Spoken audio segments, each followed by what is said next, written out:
Hey everyone, welcome back to She Tried It. In today's video, we aren't wasting any time. This is my super cute smile purse that I made.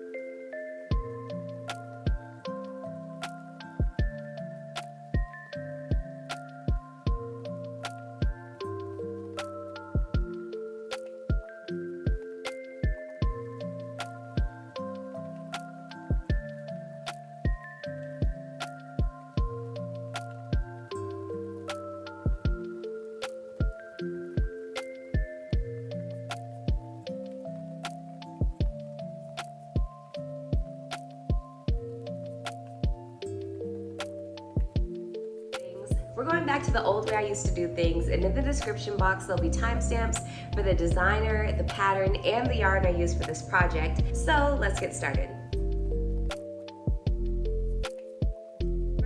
I first found this pattern through Lane Publishing. Lane is an amazing publishing house based out of Finland. It started as a small company of two women that were passionate about redefining the knitting scene and has now grown into one of the world's most recognized and cherished independent book publishers. Lane publishes books on knitting, crafts, food, and lifestyle. Lane draws influence from the beauty of the everyday and cherishes sustainability as well as diversity and wants to create timeless publications that'll last a lifetime. While looking through the Lane website, I stumbled on this rare crochet pattern book called Crochet Crush by Mola Mills. This book contains 23 crochet patterns for home decor and accessories. Mola is a Finnish crochet designer and author. She's a big believer in making her designs simple and available to everyone. Mola has some of the most colorful and intricate crochet patterns I've ever seen. The patterns in Crochet Crush are no different. Not to give too much away, but some of the patterns in the Crochet Crush book include the Alto rug,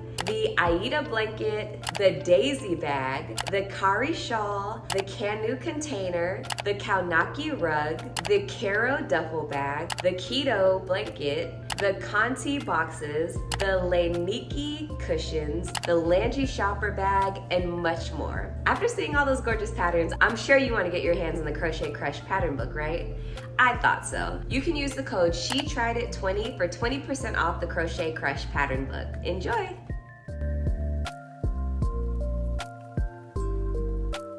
In my opinion, the pattern was slightly advanced. However, I always thought crocheting in the round was a pretty advanced technique, especially if you don't have a video tutorial included in the pattern. I did include some helpful tutorials in the description box if you decide to complete this pattern, and I decided to get creative with this pattern and I made two versions of it. One of them is for me and the other one is for my youngest niece. I plan on giving it to her for her birthday later in May, and one thing I found was that there was no direction on how to crochet the smiley face onto the bag, as well as how to put the lining inside of the bag, and I decided to show y'all how I did that for my niece's bag, and I hope y'all find that helpful. So here's a tutorial for that. So one of the things I wanted to show was how I added the smiley face onto the circle. We'll do this one as an example, and I did all of these on the bigger bag. This wasn't clearly shown in the pattern, so I thought I'd just show it in a video. It also doesn't look exactly like the designer's pattern looks, so you know, if you find another tutorial on YouTube that you like better, definitely go with that one, but this is just how I did it. So to get started, I start with the slip knot.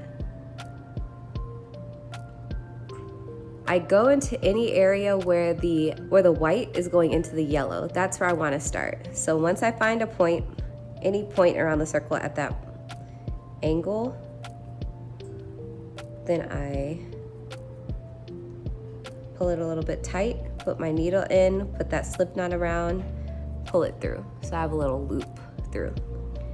I have to do it down here, but then I'm just going into all the areas where the white is going into the yellow. Those are the points that I'm going into. And then that is going to create a circle at the end. So the next point, I'm just gonna go in from the back, wrap it around, and that's probably the hardest part, and then pull up a loop. Is that you're doing work that you can't really see. In order to do it well, you kind of have to just blindly wrap it around, but I promise it gets easier. Just make sure you have a strong hold onto the yarn in the back.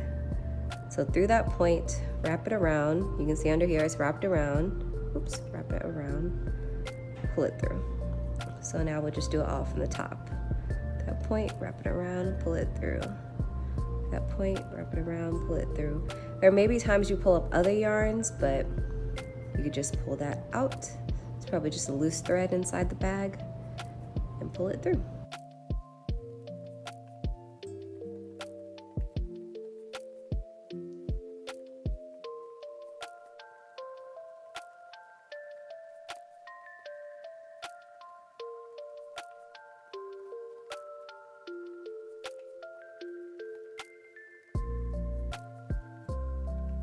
I would also highly recommend doing this when each granny square is completed. I wouldn't seam it together like I did. I only did this for the purposes of being able to show you the next step after this, but I really would do this when it's flat so you can easily get around the whole side. It's a little bit harder because I only have this one opening to be able to go all the way around. So just don't do it exactly this way, but follow the same process, if that makes sense.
Okay, so I'm coming toward the end. As you can see, that's the exact same stitch I started in right here.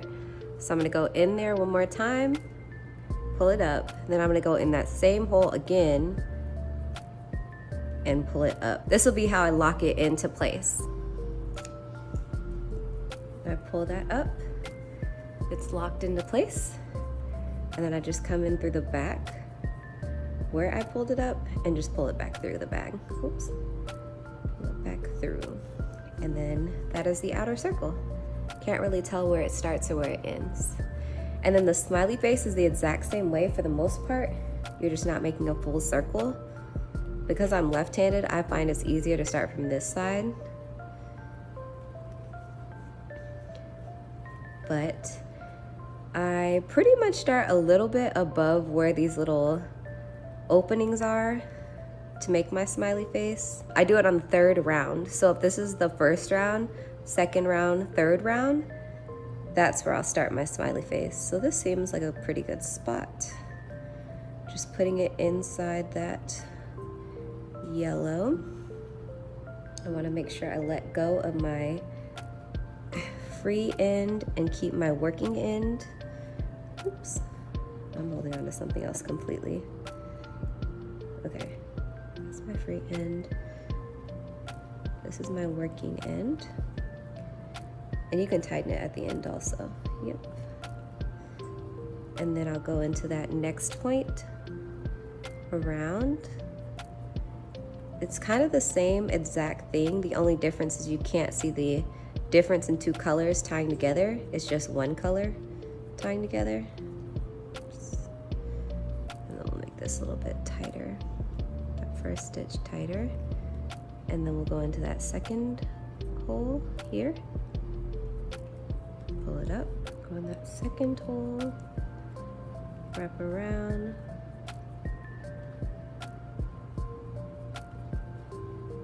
Pull it up.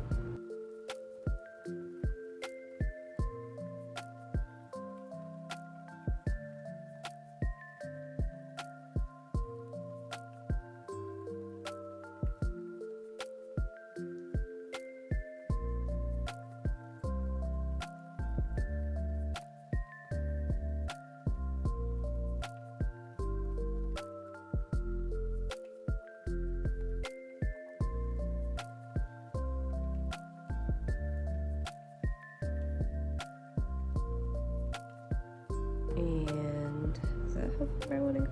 I'll do one more. Wrap around, pull it up, and we're gonna go back into that same hole, wrap around, pull it up, and this will lock it into place. So we'll cut off this working end here, tighten it. That's how the smiley face looks. Then we'll go inside that same hole and pull this in. Okay, and then last but certainly not least is the eyes. So what I did was I wrapped a little bit of yarn around my hand twice, however you want to call it. So it looks like this in the front, that in the back, and I'm gonna cut right about here. There was no exact length. I guess I could get you an exact length. A little bit over 12 inches, maybe 16 inches. Who knows? But again, it does not matter. I just wanted mine to be a little bit poofy, kind of how these were. The way I did the eyes before, my boyfriend kind of made fun of me and said they were ugly. So I redid them all the other day. But I looped the thread through the needle. This is just a darning needle that you use to weave in your ends. What I'm gonna do, and there's no real science to this either, you can kind of see it. You see how this point and this point is straight up and down? Those are the points I'm gonna use to do my eye. And I kind of eyeball, pun intended, I eyeball where the eyes would go, where it just goes straight down, because I don't want the eyes to be crooked. Now in some cases I did make them a little bit crooked on accident, but for the most part I want them to be pretty much straight up and down. So I'll start right here, pull it all the way through, and then when I get that little piece left, I'll hold that inside the bag so that I don't pull anymore. We're gonna tie a knot with that end. We'll go back through that top point, go into the bottom point, and we're holding that bottom yarn inside the bag. I just go through as many times as the yarn allows me to.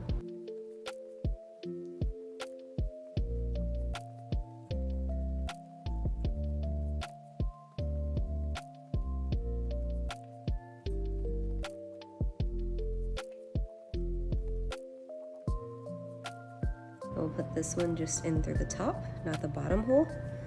And that's how the eye looks. And then from the back, I'm gonna take those two loose ends and just tie 2 knots.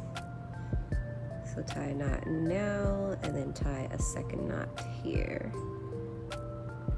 Get those other yarns out of the way. And then we'll do the other eye.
That's the one we just made together. That's what I made before.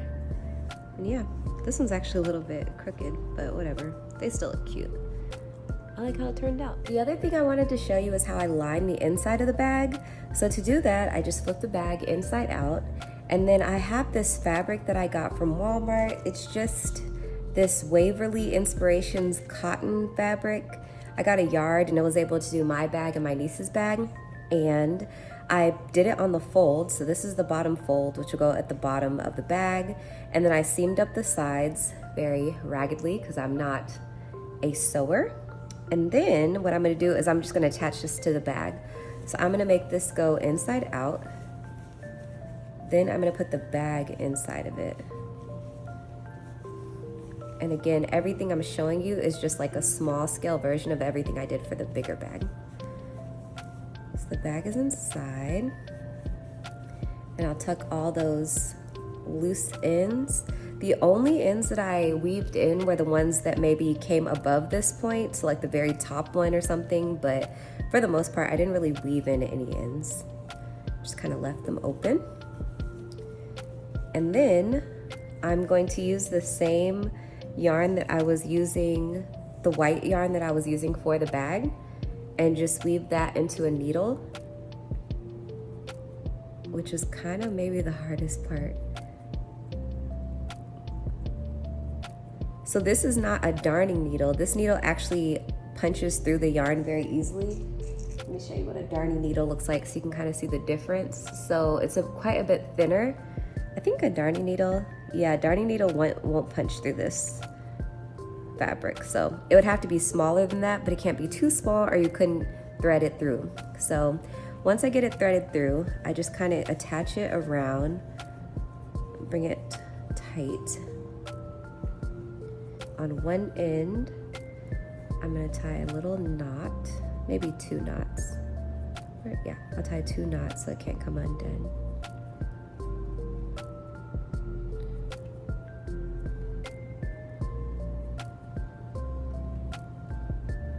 And then I'm just going to start weaving it in and out of the bag. So I'm just gonna punch in, and that's gonna be in that top area.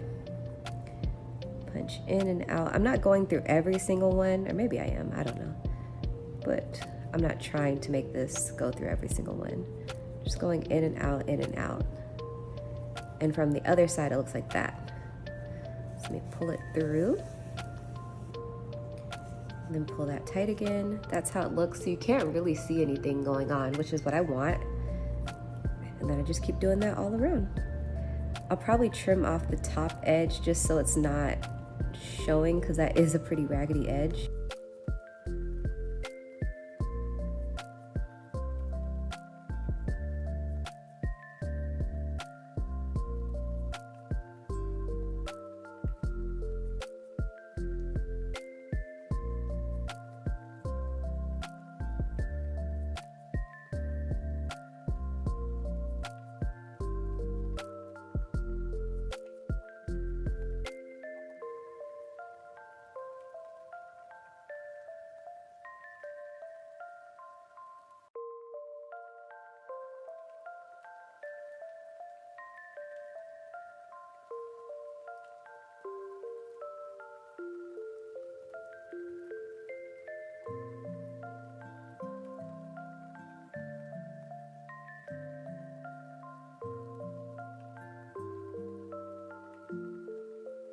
Then I will tie a knot here, these 2 ends.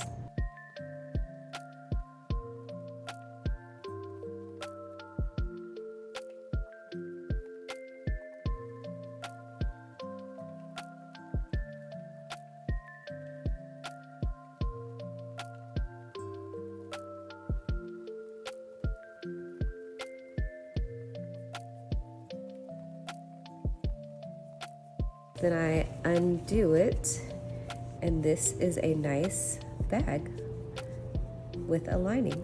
So that is so cute.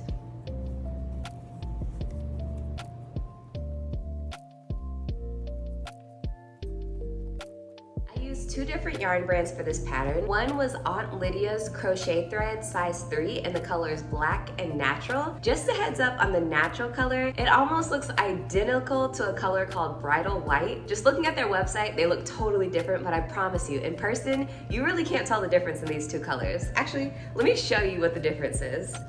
Okay, so maybe you can see it, but this is natural and this is bridal white. I promise if you were in Joann's picking up this yarn or Michael's or somewhere, you would not see that subtle difference. Just make sure that you get all the same color because I've made that mistake before. Be sure to read the label because the bridal white is just a little bit whiter than the natural. Lastly, the final yarn I used was something I had never heard of before called Colored Bird in the color yellow, specifically the color 444. This yarn is actually amazing. I got it off of Amazon because Aunt Lydia's doesn't have a bright yellow color. They have something called Maize, which is a muted white yellow color. And this was a great yarn to work with and might even be a dupe for Curio number 3, but I'm not totally sure yet. But I really did love working with that yellow yarn. That's all I have for today. Don't forget to check the description box below for all the things I mentioned in this video. Thank you so much to Lane Publishing and Mola for this amazing design. And if you decide to purchase the book, don't forget to use the code SheTriedIt20 for 20% off. Anyways, see you in the next video. Bye!